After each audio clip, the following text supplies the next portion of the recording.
Salam əziz Azərbaycan xalqı, sizi müqəddəs Qurban Bayramı münasibəti ilə səmimi qəlbdən təbrik edirəm.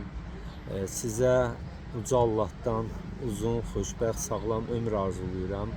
Qoy uca Rəbbimiz qılınan namazlarınızı, edilən dualarınızı, kəsməyə imkanı olan insanların kəsdiyi qurbanları qəbul eləsin. Və təbii ki, hər il elədiyimiz kimi qurban kəsməyə imkanı olmayanlara da növbəti ildə qurban kəsməyi nəsib eləsin və öz qatında o qurbanları qəbul eləsin.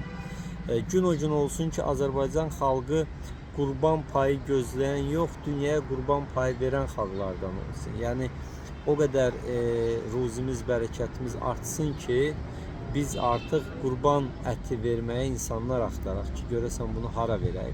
Və təbii ki, bu da dövlətdən, onu idarə edənlərdən, məmurlardan, vicdandan asılıdır və məqamdan da istifadə edərək bəzi məmurları xalqın rifahına, xalqın dolanışığına, xalqın yaşayışına cavabdeh olan bəzi məmurlarımızı da bu bayram münasibəti ilə vicdana dəvət edirəm.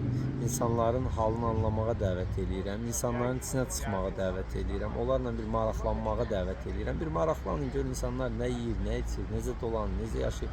Yəni bu bayramlar sizə bir bəhanə olsun. Ramazan bayramı, Qurban bayramı, ya Novruz bayramı, belə indi bahar bayramı. Yəni xalqla bir yerdə olmaq və xidmət göstərməli olduğun xalqın içində olmaq məncə hər bir məmurun borcudur. Çox uzatmayayım, yəni bayram təbrikini də çox siyasiləşdirmək istəmirəm. Bir daha xalqımızı təbrik edirəm. Qan qadasız, xoşbəxt, huzurlu illər arzulayıram, təbrik edirəm. Sağ olun.